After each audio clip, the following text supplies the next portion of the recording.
Boa noite. Nesse ano em que São Paulo deverá eleger 2 senadores, Hora do Voto recebe Eduardo Suplicy, vereador na capital paulista e pré-candidato ao Senado pelo PT. Suplicy é petista histórico, de extensa e bem-sucedida carreira política, em que já foi vereador e presidente da Câmara Municipal de São Paulo, deputado estadual, deputado federal e senador por 3 mandatos seguidos. Em 2016, foi eleito vereador com a maior votação dos últimos 20 anos na Câmara Paulistana. Eduardo Suplicy é também autor de vários livros.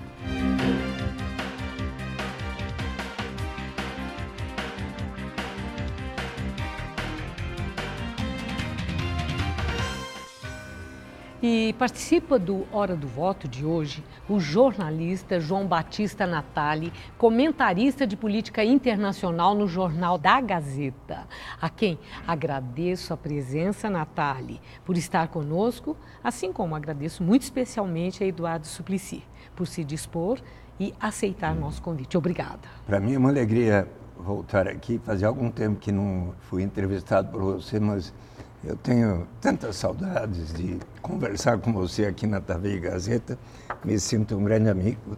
E João Batista Natali, que eu trabalhei na Folha a convite de Cláudio Abramo de 76 até 80 e fui colega de redação, eu era professor na GV, no final da tarde eu ia para a Folha, das 6 horas até 10h30, 11 horas, e escrevia uns 2, 3 artigos por semana. Em 76, eu participei, assim, com diversos amigos, da campanha para a eleição de Flávio Flores da Cunha Bienrevado pelo MDB. E no dia da votação, estávamos certos de que ele tinha sido eleito, fomos comer uma pizza lá em Moema, e tinha uns 30, 40 amigos, e aí eis que 2, 3 amigos, era Eduardo Melier, Chopin, Tavares de Lima. Olha, nós estávamos lá na mesa conversando sobre quem é que pode ser candidato na próxima eleição para deputado. Como seus artigos na Folha estão sendo muito lidos, sobretudo pelos jovens, que tal você ser? Aí eu fui conversar com Ulisses Guimarães, Franco Montoro, Plínio de Arruda Sampaio, Chopin, Tavares de Lima. O que era ser um representante do povo?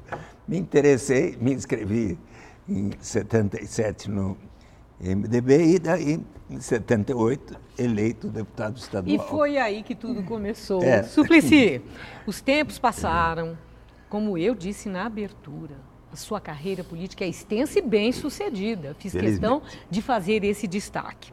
Entretanto, lembrando que Suplicy foi senador por 24 anos, Sim. 3 mandatos seguidos. Hoje, as pesquisas mostram que o eleitor expressa uma certa rejeição a políticos mais antigos, tradicionais, e cobra uma mudança na política, o novo na política. Então eu quero começar exatamente por aí. O quê? Aos 77 anos, depois de 24 anos de Senado, Eduardo Suplicy apresentará ao eleitor. Vai ser mais do mesmo ou é um Suplicy repaginado? É um Eduardo Suplicy com muito maior experiência, muito maior conhecimento dos problemas brasileiros, das discussões da política econômica e eu estou mais e mais convicto da importância de continuar lutando. Primeiro, para que nós sempre tenhamos muita transparência, ética, busca da verdade, da justiça. Eu agora, Maria Lídia, estou assim com uma vontade imensa de voltar ao Senado, onde eu vou juntar tanto a experiência como também a renovação, porque aquilo que aconteceu comigo, 24 anos no Senado, 4.201.000, 6.600.000 e tanto, 8.700.000 quase, 30, 43, 48% dos votos válidos. Quando chegou 2014, houve como que um verdadeiro tsunami sobre o PT no estado de São Paulo. Dilma, no primeiro turno, teve 70%, 80% dos votos. E eu tive uma boa votação, 6 milhões e tanto. Ela aqui em São Paulo, 25%, eu 32,5%. Mas perdi. 2 dias depois do meu mandato, último dia, 2 de fevereiro de 80, honrado pelo prefeito Fernando Haddad, fui secretário de Direitos Humanos e Cidadania e trabalhei com maior afinco uma experiência formidável sobre políticas para crianças, adolescentes e idosos, para a população em situação de rua, políticas para os imigrantes, políticas para os LGBT, programa Transcidadania e tal, política para álcool e drogas, programa Braços Abertos, e programas de direito à cidade, programas de ensino de direitos humanos, inclusive, por exemplo, para a Guarda Civil Metropolitana. Eram 13 áreas em que eu atuava com toda a energia e força. Março de 2016, tive um diálogo com Fernando Haddad. O que você prefere? Que eu vá até 31 de dezembro, até o final da sua gestão, estou fazendo com todo entusiasmo, ou que me candidate a vereador? Ponderou que seria bom ser candidato a vereador. No dia seguinte fomos a desses encontros, 300, 400 pessoas, militantes do PT em São Miguel Paulista, e ele perguntou: o que vocês acham do Eduardo Suplicy ser candidato a vereador? Todo mundo levantou, aplaudiu, eu me tornei. E daí você sabe o que me aconteceu. Aquilo que um cantor excepcional paulistano, Paulo Vanzolini, recomenda a um homem quando ele tem um problema. Qual é a canção? Pode falar. Pode cantar. Vereador. Eu canto. E aí, você cantou? O que aconteceu, o que os paulistanos fizeram comigo? O homem de moral, se ele tem uma queda, não desanima. Nem mesmo segura a mão da mulher que lhe estende a mão. Levanta, sacode a poeira e dá a volta por cima. Foi o que aconteceu e assim comigo. Foi feito. 301.446 votos. Não é dos últimos 20 anos, é da maior votação na história de São Paulo e do Brasil para um vereador. Vereador, é justamente isso que eu gostaria de perguntar. O senhor foi eleito no mesmo dia que o João Dória foi eleito prefeito. Ele prefeito, o senhor o vereador mais votado. Certo. Ele largou o mandato dele pela metade, ou antes de chegar até a metade, para se candidatar a governador. E foi muito rejeitado por causa disso, muito criticado por causa disso. O senhor, como vereador, mais com maior votação dentro do município de São Paulo, o senhor está sendo rejeitado também porque está deixando esse mandato muito antes da conclusão dele? De forma diferente. Porque se você olhar o meu Facebook diariamente, se você sair na rua comigo, esses 301 mil votos e muito mais pessoas estão me dizendo, e disseram quando... Sabe quem é que disse, certa vez? Uma jornalista chamada Maria Lídia, quando ela conversava com um dos meus assessores, falou: olha, mas Eduardo perdeu agora. Mas ele pode perfeitamente se candidatar a vereador, ser eleito e depois voltar ao Senado. Mas eu estou fazendo uma outra pergunta, o senhor não está querendo responder. Não, mas eu estou falando, enquanto João Dória disse explicitamente que ele iria cumprir o seu mandato de 4 anos como prefeito, eu sempre tive essa expectativa. E as pessoas, se você consultar os meus eleitores, estão todos dizendo para mim: nós queremos que você volte ao Senado. Então, mas acontece que o Facebook é uma grande bolha. Isso daqui não significa que... Saia comigo nas ruas, você vai ver. Mas veja bem, será que essa percepção não está sendo um pouquinho distorcida pelo seu desejo de concorrer ao Senado? Será que não existem eleitores que estão dizendo: Suplicy não cumpriu o mandato dele de vereador para o qual eu elegi? Tem um agravante, vou lembrar que aconteceu aqui no Hora do Voto, na semana passada, quando foi nosso convidado Luiz Marinho, candidato ao governo de São Paulo pelo PT. E sabe, ele se referiu todo o tempo a João Dória como o sem palavra, exatamente porque ele deixou o mandato para se candidatar ao governo do Estado. Não houve uma promessa explícita por Eduardo Suplicy, mas quando o eleitor elege alguém para cumprir um mandato, está implícito o compromisso. Suplicy aceita ser chamado de sem palavra dentro até do seu partido? Olha, na convenção, há 3 sábados, convenção estadual do PT, 1.200 delegados, foi feita a pergunta a todos, porque havia Juliana Cardoso, Gilmar Tato e eu como pré-candidatos para 2 vagas.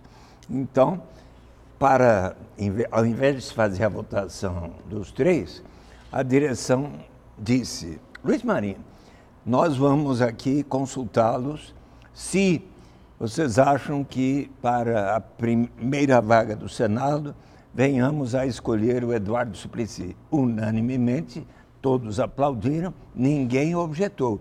Isso entre 1.200 delegados. Daí houve a segunda votação entre Gilmar Tato e Juliana Cardoso, que teve até expressiva votação, algo como 46, mas ele teve 54, algo assim, e ele é o segundo candidato pelo PT, a não ser que ocorra ainda um entendimento de coligação em que outro partido queira ter a segunda vaga. Eu queria agora acrescentar mais uma coisa com relação à sua carreira. Digamos, se o senhor for eleito agora, aliás, nós estamos falando de 77 anos, não é verdade. Vereador Suplicy vai fazer 77 só no mês de junho. Então, dia 21, nós estamos em junho. Exatamente. E, aliás, então, eu posso lhes fazer um convite, porque muito obrigado.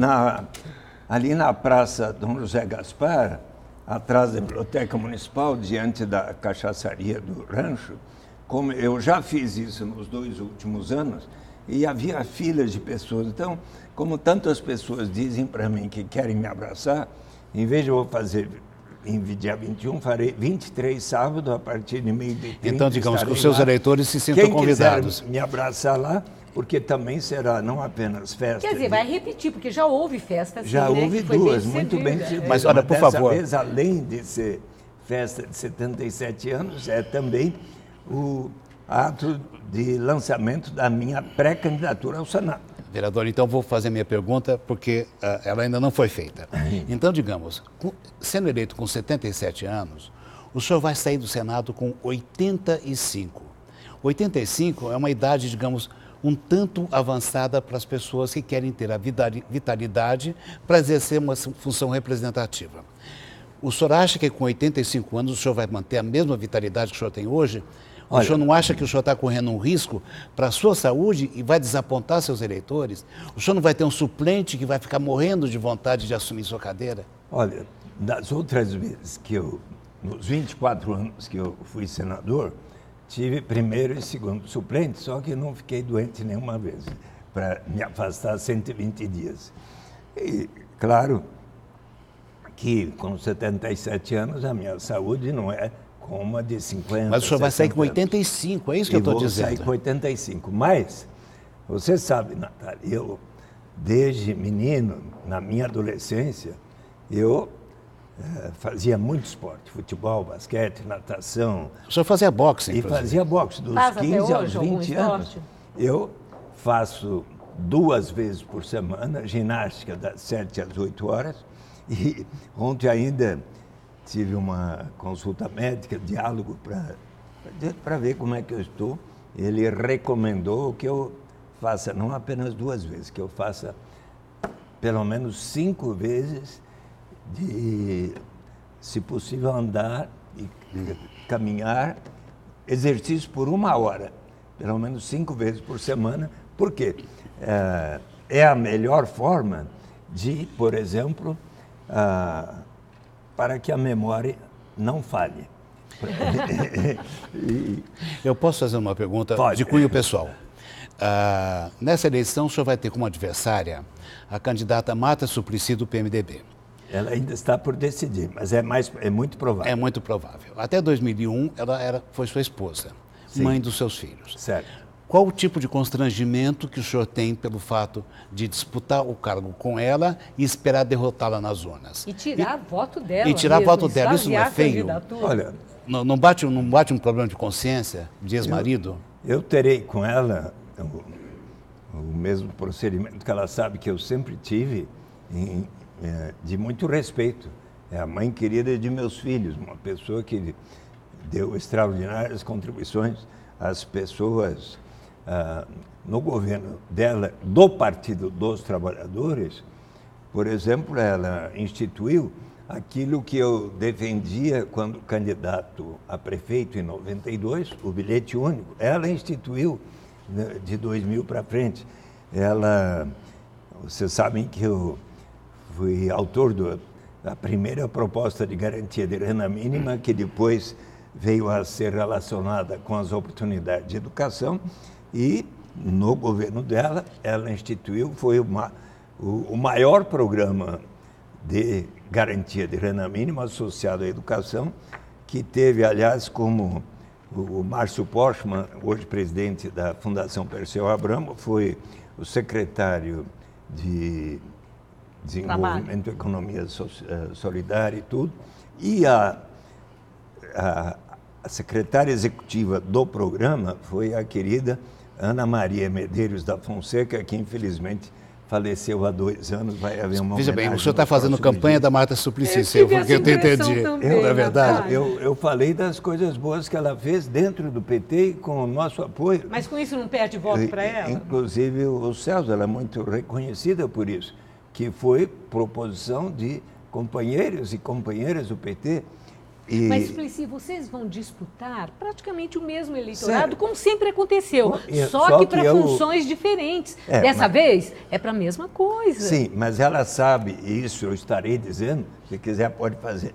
Se você promover um debate entre candidatos ao Senado, eu estarei dizendo, olha, Marta, eu te apoio em tantas coisas, como, por exemplo, o seu empenho pela maior igualdade entre homens e mulheres, que é uma das características dela. Eu também luto para que as mulheres cheguem à presidência da República, haja mais mulheres no Senado, na Câmara dos Vereadores, Câmara dos Deputados e assim por diante.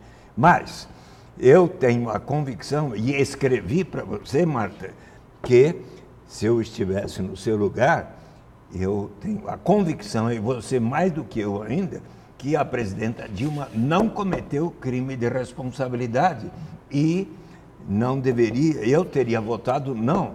Eu escrevi para os 81 senadores a minha recomendação de votar não e uma carta especial para ela, relembrando tudo o que nós fizemos juntos dentro do PT. E ela respondeu? Ela votou pelo impeachment. E depois votou, diferentemente do PT, que eu esperaria dela, a favor da reforma trabalhista, que eu acho que foi um retrocesso. Mas o partido dela é outro. O senhor não pode exigir dela uma fidelidade ao Eduardo Suplicy como ex-marido e ao PT como ex-partido. Ela tem a vida dela própria. Sim, ela tem o direito de ir para outro partido, só que eu sempre defendi a fidelidade partidária. Quando algumas pessoas vinham a mim e diziam, olha, Eduardo, você está vendo tais problemas do Mensalão e depois da Lava Jato e tudo, você vai permanecer no partido? E eu sempre respondi assim, olha, quando a gente está numa grande organização, que tinha até há pouco 1.800.000 filiados, agora recentemente aumentou para 2.200.000 filiados. Quando alguém comete um erro, grave que seja, de enriquecimento ilícito, portanto, é nosso dever e obrigação, primeiro, prevenir, tomar medidas para prevenir que esses erros sejam cometidos e ali onde estivermos, eu como senador, hoje como vereador, como secretário de Direitos Humanos, sempre agir da maneira como eu sempre preguei no PT e ouvi de companheiros, o próprio presidente Lula, que muitas vezes me disse, para nós do PT, a questão ética é fundamental. Eu continuo assim. Então, e sou a favor da fidelidade partidária. Okay. Como fazer para prevenir irregularidades tais como aconteceram? Vou citar um exemplo. 2002, na reunião do Diretório Nacional, Chico Alencar, deputado federal, sugere ao diretório que venhamos a colocar em tempo real na internet todas as contribuições de quem quer que fosse, empresas e tal. Aí Delúbio Soares ponderou, olha, se a gente divulgar quem é que está dando contribuições, vai inibir a contribuição deste ou daquele empresário, e acabaram não acatando. Eu falei a favor e, como senador, apresentei projeto para que não houvesse mais contribuição de pessoa jurídica, e isso como relator da proposta do Jorge Viana, e aí favorável, mas também apresentei projeto para que, durante a campanha eleitoral, se cada candidato e partido deve registrar todas as contribuições de pessoa jurídica e física, e, claro, ter o compromisso de não utilizar de maneira alguma a Caixa 2. Bom, falando em propostas, né, eu sei que certamente o senador tem assim, muitas para passar para o eleitor durante toda a campanha. Mas tem uma questão que é bem polêmica e eu quero saber se Eduardo Suplicy vai insistir com a proposta de descriminalização da maconha, se vai ser uma bandeira dessa sua campanha, esse assunto que é tão polêmico e tão atual. Sim, eu sou favorável, primeiro, que venhamos a debater em profundidade, inclusive as experiências como a de Portugal, dos estados norte-americanos que passaram a liberar a utilização da maconha, como também a experiência de Pepe Mujica, que estabeleceu no Uruguai. É minha vontade, não agora até 7 de outubro, mas entre a eleição, na pressuposição de que eu vencerei, acredito, estou firmemente lutando por isso, mas espero fazer uma visita no Uruguai para estudar de perto quais foram os resultados que me parecem estar sendo positivos da liberação, no caso da maconha. Okay. A gente pode ir por etapas. Ok. Bom, eu peço licença. Nós vamos fazer um pequeno intervalo e voltaremos em alguns minutos. E, ao voltar, eu quero retomar por um gancho que o senhor deixou aqui, quando falou da fidelidade partidária, quando se referiu ao seu partido, o PT. Eu quero que conversemos um pouco sobre as circunstâncias tão adversas que o PT está enfrentando atualmente e o impacto que isso possa ter às demais candidaturas do PT, além da sua. Um intervalinho, voltamos já já.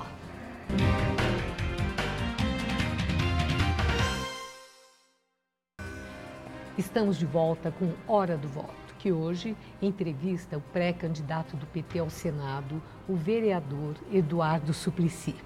E, antes do intervalo, eu havia gerado aí uma expectativa que nós retomaríamos falando sobre o seu partido, o Partido dos Trabalhadores, o PT, que vive uma situação que não é fácil, principalmente pela questão da condenação e prisão do ex-presidente Lula. E eu sei, Suplicy, que você considera injusta essa condenação, considera injusta a prisão de Lula.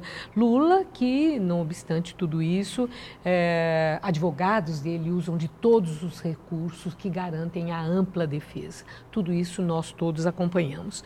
O que eu quero saber é a quem beneficia a decisão da cúpula do PT de manter a candidatura de Lula nessa circunstância de prisão e com alta probabilidade de ser considerado inelegível.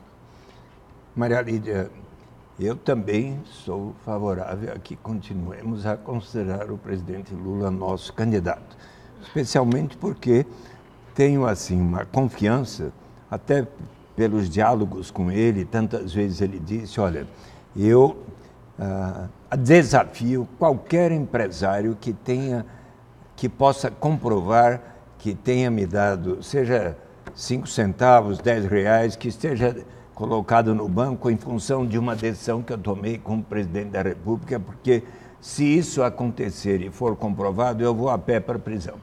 E ele tem dito para todos nós que tem a confiança e que ele realmente, até relembrando a formação de caráter que ele teve da mãe dele, que ele não cometeu qualquer delito, crime, e muito menos de enriquecimento ilícito. E nós avaliamos que ele precisa ter a oportunidade, que ainda não foi dada, dele ser julgado nos Tribunais Superiores de Justiça, Superior Tribunal de Justiça ou ali no Supremo Tribunal Federal, onde ele terá a oportunidade, com os seus defensores, de mostrar da forma a mais clara possível a sua inocência. Portanto, nós estamos na expectativa de que até a data de setembro, acredito que ele possa ter esta oportunidade. E na hipótese de não corresponder àquilo que você demonstra esperar, que é a absolvição de Lula, dele, que ele não seja condenado, a situação do PT, do ponto de vista político, né, tendo ficado amarrado, preso a uma candidatura que não era certa, pode existir aí um prejuízo político irreversível no momento em que o PT luta pela sobrevivência política depois de tudo que vem passando? Eu acho que sim, será. Vamos supor a hipótese última de não ser dada o direito de Lula ser eleito. Agora, primeiro eu preciso dizer, eu considero fundamental um direito do povo brasileiro que possa escolher livremente o seu presidente da República. E, como você mesmo salientou, hoje Lula está à frente das pesquisas de opinião. Desculpa, vereador, mas acontece que o senhor está se referindo ao Lula como se houvesse uma espécie de uma unanimidade. Não existe isso. É bem verdade que 30% ou 35% das pessoas votariam nele para presidente. Em compensação, segundo o Datafolha, 54% das pessoas achavam que ele deveria ser preso. Ou seja, que havia um pressuposto de culpa naquilo que ele havia feito. Então, o que eu queria deixar claro é que, fora dessa, além de uma maneira a parte dessa unanimidade, o PT passa por um momento muito difícil mesmo. Não é só o Lula que está preso, tem muito petista que está preso. E o fato de terem 3 tesoureiros presos, o fato de terem ex-senadores presos, ex-deputados presos, isso significa que a imagem do partido é difícil de carregar. E eu me sinto muito à vontade, conhecendo a sua carreira, nunca ninguém citou seu nome no que quer que seja. O senhor é uma pessoa limpa dentro do PT. Poucos petistas podem dizer, eu sou limpo dentro do PT. E o senhor pode. Bem, primeiro, praticamente todos os partidos, grandes partidos, têm pessoas detidas e condenadas. Então, não é só o Partido dos Trabalhadores. Segundo, nós temos confiança de que, perante o Supremo Tribunal Federal, por exemplo, o Lula terá a oportunidade da mais plena defesa e eu acredito que será inocentado. Pessoas como Nelson Jobim, que foi ministro da Justiça, ministro do Supremo Tribunal Federal, ainda na semana passada deu uma entrevista para o Valor Econômico, onde diz que está totalmente errado a prisão do presidente Lula, porque não se aguardou a última instância. Então, e obviamente, sabe-se que há um tal empenho dos setores empresariais, de muitos setores financeiros, que inclusive influenciam tanto a grande imprensa, que estão empenhados para não deixar que o presidente Lula seja até candidato. O senhor conseguiria, perdoe-me interrompê-lo, mas o senhor poderia dizer hoje abertamente: não votem em mim quem acredita que o Lula cometeu algum tipo de mal feito.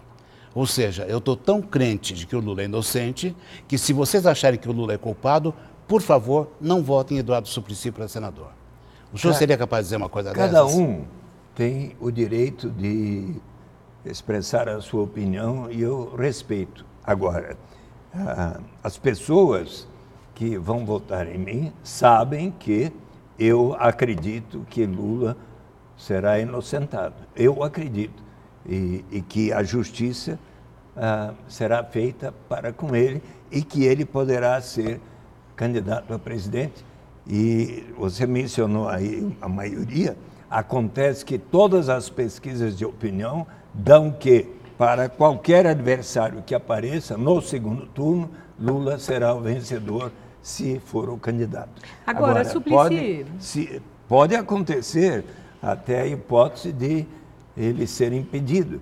E aí, respondendo à sua pergunta anterior, eu acredito que o Partido dos Trabalhadores tem valores excepcionais que contarão, inclusive, com todo o apoio do presidente Lula.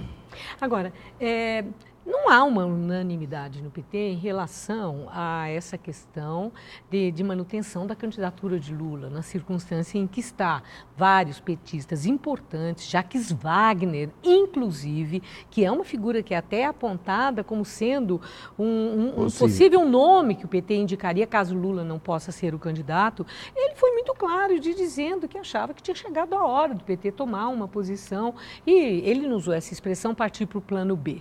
Mas, em síntese, era isso. Mas, se não há essa unanimidade, se existe uma corrente dentro do PT de gente que não pensa como Eduardo Suplicy pensa, que Lula deva manter a candidatura, e fica esse suspense, está faltando grandeza a Lula para renunciar e deixar o PT livre na luta pela sobrevivência política? Olha, o Lula tem sido a cada dia mais apoiado pela população. Muitas pessoas que...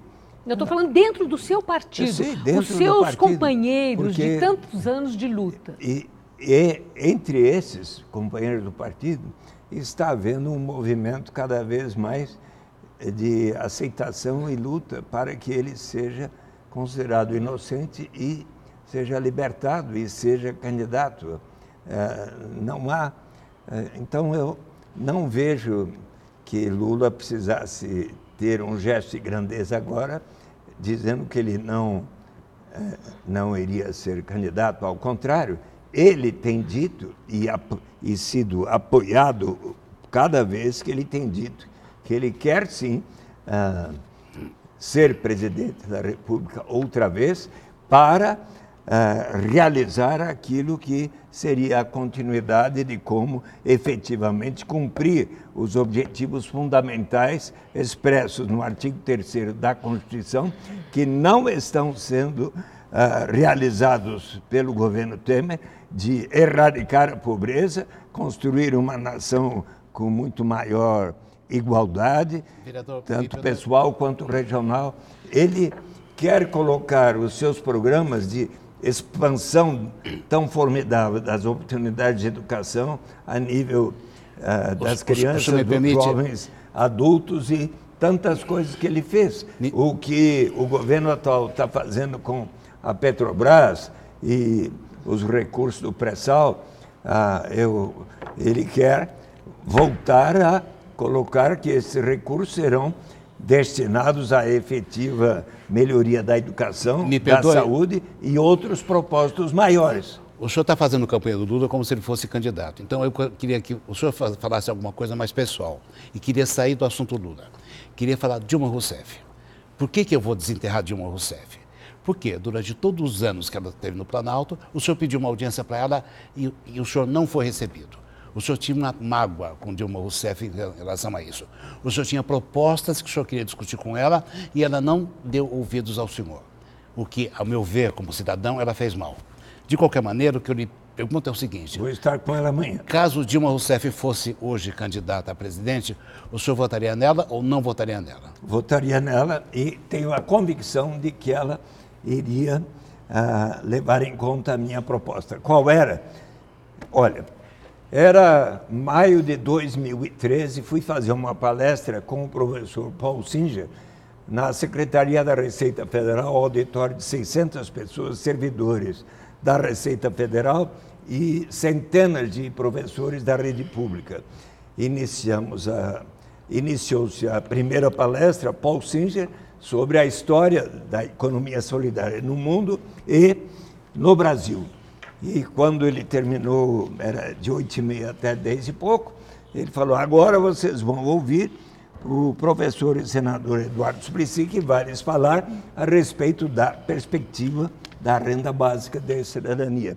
Quando o presidente Lula sancionou a Lei 10.835 de 2004, eu pensei que fosse formado um grupo de trabalho para estudar as etapas em direção à renda básica de cidadania, igual para todos, até estrangeiros residentes no Brasil há 5 anos ou mais, não importa a origem, raça, sexo, idade, condição civil ou socioeconômica.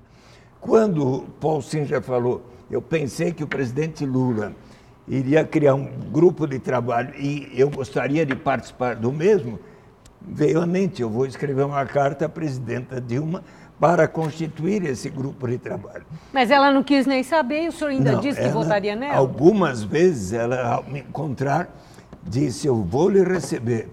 E nos últimos meses ela falou, Eduardo, deixe passar esses momentos difíceis que eu vou lhe receber. Só que os momentos difíceis não se encerraram. E ela me recebeu no Palácio da Alvorada em 1º de junho de 2016, onde eu expliquei ao lado do Ricardo Berzuini, pode perguntar para ele, eu expliquei para ele o propósito de criar esse grupo de trabalho. Essa proposta vem se espalhando com enorme força nos últimos 2 anos. Eu contei outro dia, 41 países estão realizando experiências, debatendo. O primeiro-ministro da Itália falou na semana passada que vai criar a renda básica universal.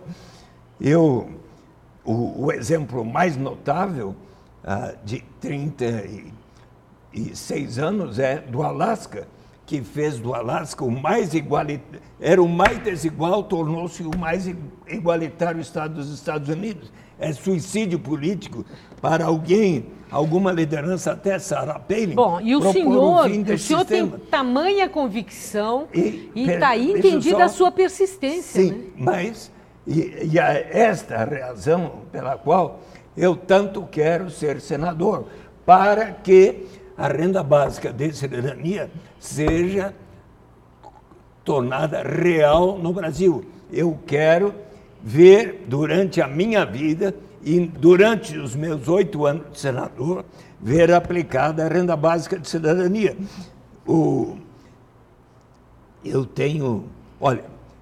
A presidenta Dilma é a presidente do Conselho da Fundação Perseu Abramo.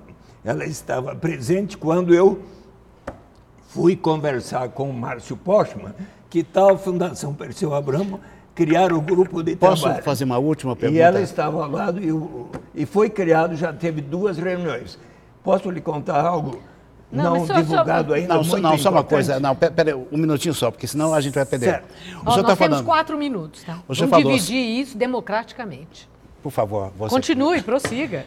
O senhor falou, enquanto eu for senador, nos próximos 8 anos, eu espero que isso seja implementado. Certo. Nunca lhe passou pela cabeça que, se o senhor for eleito, o senhor pode fazer parte da bancada de oposição ao presidente Bolsonaro? Bem, o próprio Bolsonaro, que tem como seu assessor econômico principal Paulo Guedes, eu quero ver qual é a opinião dele sobre a renda básica. Veja só, há 3 semanas atrás, Pércio Arida, o coordenador do programa econômico de Geraldo Alckmin, na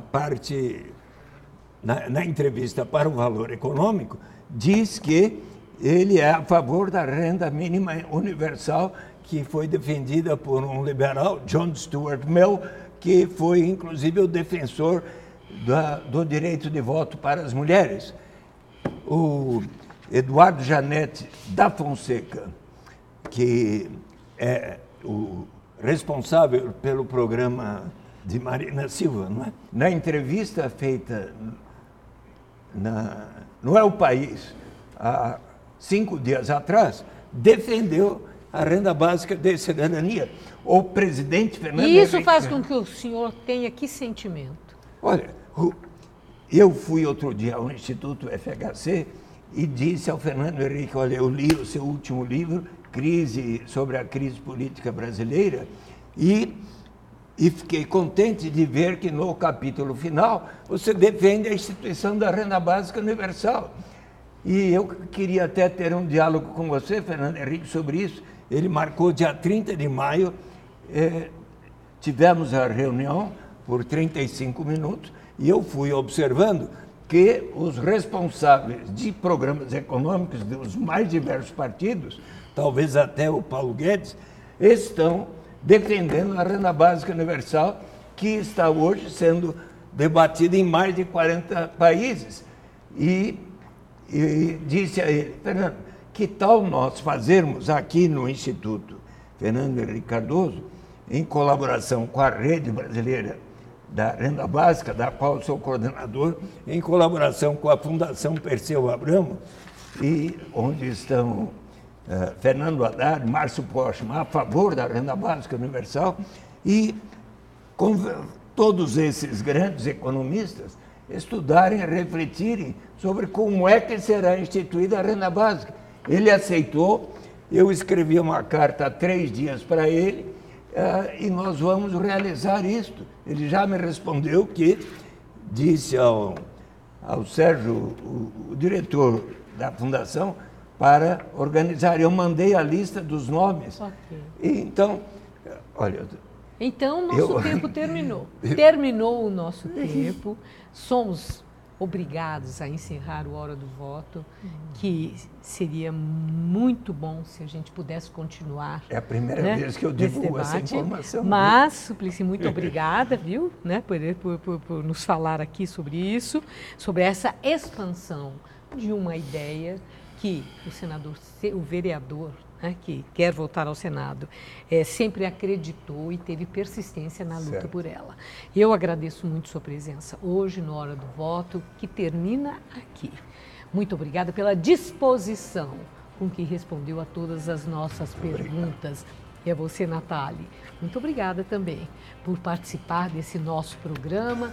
E Hora do Voto estará de volta na próxima sexta-feira, às 11h30 da noite, com o governador de São Paulo, Márcio França, que é pré-candidato ao governo paulista pelo PSB. Uma boa noite a todos. Até lá.